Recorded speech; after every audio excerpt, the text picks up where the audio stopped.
morning, everybody. On Keandre, we were told he's not in tonight. When did you find out that he wasn't going to play? And is there any indication that this could be more than one game? Right now, it's just personal reasons for Key, so we're just leaving it at that. It's just tonight and then.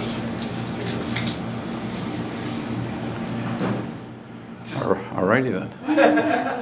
we Short were and talking sweet. to Goodrow, and it sounds like he's been through quite a lot in the last handful of days. We talked about it a bit after the game the other night, but just, I guess, him fighting through what he's fighting through to get back on the ice just speaks to the kind of toughness and character that he has. Oh, no question.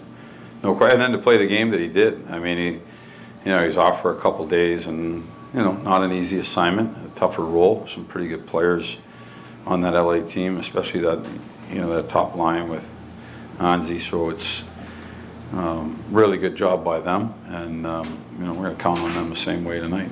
Yeah, I don't know how much of the game plan you want to reveal. Not much. With the forwards that they have on the other side, Yeah. I would imagine you'll probably look for some matchups for them. Yeah, I mean, it sometimes it goes to zones, it goes to matchups, it goes to the score of the game. There's different things that factor into it, but the bottom line is that they've proven that they can be a really effective line for us, and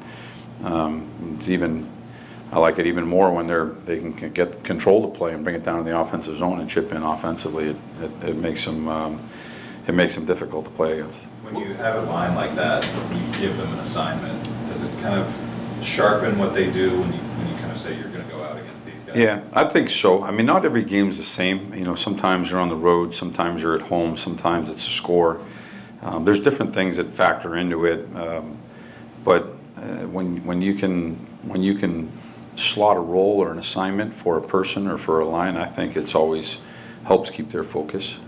What's the challenge of Toronto, especially trying to stay out of the box against them? Well, their power play is dangerous. I mean, they've got guys that have been together for a while. It's probably similar to ours. They move it really well. They have different options in a lot of different places, and the familiarity that they have with each other, I think that leads to them being dangerous and successful. So I think discipline, even last game, even though we wanted to play a game that was more competitive than the previous game, it still was not to do things that's going to jeopardize our chances of being successful, and I thought we did a good job drawing the line there.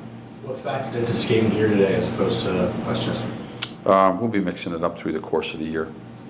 Do you want to see, Igor's numbers are still good, but do you want to see more from him or more from the guys? I want to see more from the player. I want to see more from our team, from the way that we play the game. Again, I gave my brief description of a couple games, in his last two games, that we played as a team, and they may or may not line up with other people's opinions. In Ottawa, I thought that we were pressing and pushing to win a hockey game. We just left ourselves exposed. By leaving ourselves exposed, we left our goaltender exposed. The next game after that, I just don't think we played very well.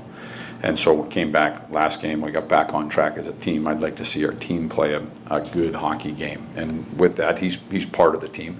But what we do in front of him certainly factors in and dictates how we play defense. And so, for instance, our team last game, I think we gave up 9 or 10 scoring chances throughout the entire game. It was tight, we played hard, we did the right things, and when we do that, we give ourselves a chance of winning and being successful, regardless of talking about a certain position. So I think there's things that we can do better in our last couple games that he was in net. Have you sensed through the time coaching this team that there's a recognition with the group of when it's slipping? Sometimes some guys may not realize their game is off, and the coach has to jump on. Yeah, I mean I think that's just part of the job of coaching. I think it's part of for players to be able to accept that information and the realization that it's not where it needs to be. And again, we talk sometimes like it's been a lot of that, and it really hasn't. It's been a lot of good, and the odd times where we're not happy, we've addressed it, and 100% credit to the players. They've responded with some pretty good hockey games. I know. I was going to say, you guys have won in, it seems like, all different kinds of fashion, high scoring, low scoring games.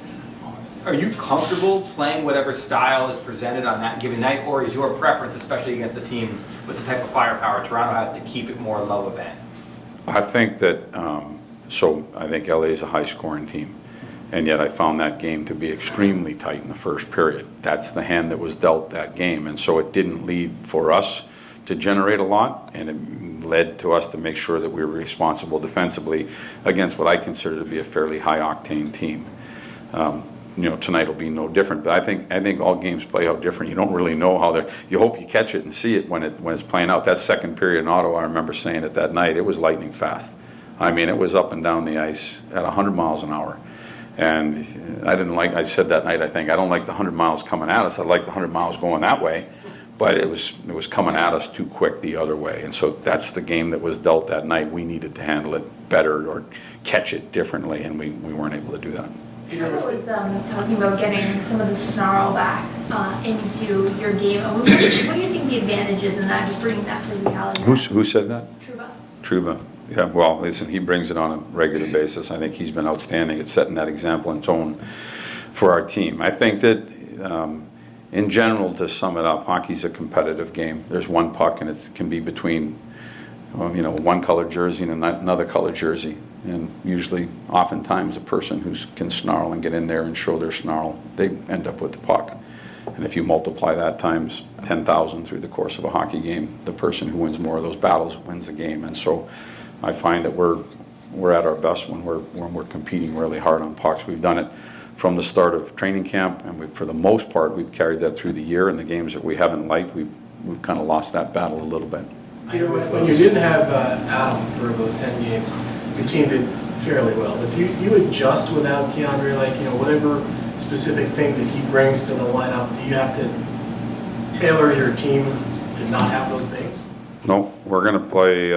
I think it's just an opportunity for somebody to step up and to fill minutes, just like we did with Adam and like we did with Phil and Capo. And I think that's what has to happen inside of your team concept. And we won't necessarily change a game plan or how we go about our business tonight. Somebody's going to have to fill that role and those responsibilities that he has.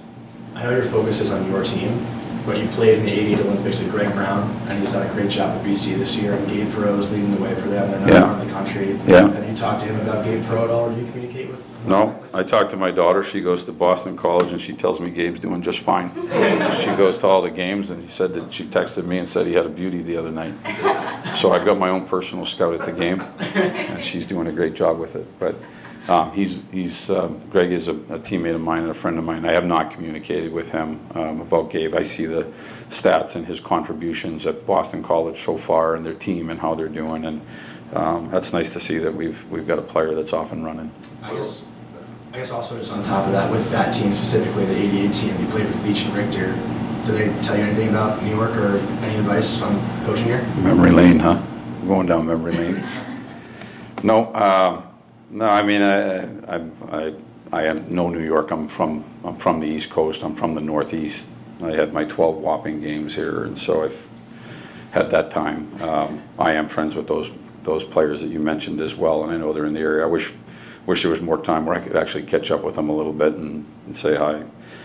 See them once a year, once every couple of years, but good players and good guys. But right now we're just, my time in New York is spent, going to Terrytown, coming down here, entering through the bottom of the rink, finding my way to my coach's office, out to the ice, and then back to Terrytown. So it's just kind of busy right now. Will Gustafson move up to play with Trouba? We're working through that right now. No, I mean, there's a good chance that happens. We're working through it. We're going to go in, and we're still having meetings in there with the players now. So. Okay, thank you. Thank you.